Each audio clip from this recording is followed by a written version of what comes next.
Sidang hadirin yang dihormati sekalian, saya mengucapkan selamat datang dan selamat menonton. Dalam sebuah temu bual yang jarang disiarkan, Tan Sri P. Ramlee berkongsi pandangan yang cukup mendalam tentang muzik Melayu. Dengan wajah tenang namun syarat makna, beliau meluahkan kebimbangannya bahawa muzik tradisional suatu hari nanti akan hilang jika tidak disemai dalam jiwa anak-anak muda. Beliau berkata, kalau kita tidak semaikan muzik-muzik tradisional ke dalam dada anak-anak kita, anak muda kita, nescaya suatu hari nanti muzik lain akan mengambil tempat. Kata-kata berharga ini bukan sekadar peringatan, tetapi satu ramalan yang penuh kebenaran. Hari ini, setelah lebih setengah abad berlalu, kita melihat bagaimana muzik moden dan pengaruh luar semakin menguasai dunia hiburan, manakala muzik tradisional semakin dilupakan.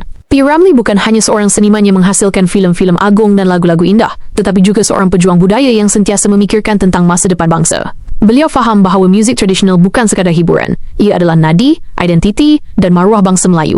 Dalam setiap lirik, setiap melodi, tersimpan nilai, falsafah dan jiwa masyarakat kita. Temu bual bersejarah ini membuktikan betapa jauhnya pandangan seorang seniman agung.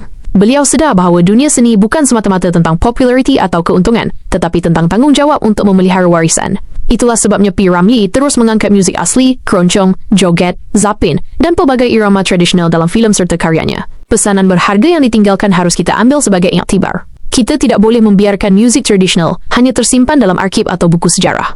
Ia perlu berakar dalam hati generasi baharu, dipelajari, dimainkan, dinyanyikan, dan dihargai. Hanya dengan cara tersebut, roh bangsa akan terus segar dan amanah P. Ramlee akan kekal relevan sepanjang zaman. Hari ini, bila kita menonton semula rakaman temu bual berkenaan, kita tidak hanya melihat seorang seniman bercakap tentang muzik, tetapi seorang tokoh bangsa yang menitipkan amanah terakhir. Sebuah seruan agar kita jangan sekali-kali melupakan akar budaya sendiri. Al-Fatihah buat seniman agung, Tan Sri P. Ramlee, 1929-1973. Semoga rohnya dicucuri rahmat, dan semoga warisannya terus mengalir dalam setiap jiwa kita.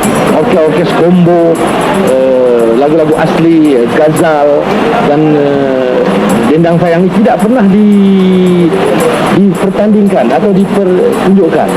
Kalau lagu-lagu ini tidak diberi galakan, maka niscaya lagi 10-20 tahun akan datang, lagu ini akan dilupa terus. Dan muzik-muzik dari barat, mereka akan mewakili muzik kita. Kalau kita tidak semaikan muzik-muzik tradisional asli ini ke dalam dada anak-anak kita, anak muda kita, niscaya di satu hari muzik lain akan mengambil tempat. Kerana di dalam dada mereka itu kosong, tidak ada apa-apa. Semua juga macam kita mengajar anak kita pergi belajar agama. Walau bagaimanapun dia pergi berapa tinggi pun, dia jarang hendak menukar agama. Kerana agama yang telah diajar oleh bapaknya telah tersimpan dalam dada dia. Itu juga muzik, supaya muzik lain tak boleh mempengaruhi jiwa. Apa pandangan anda tentang temu bual Tan Sri P. Ramlee ini?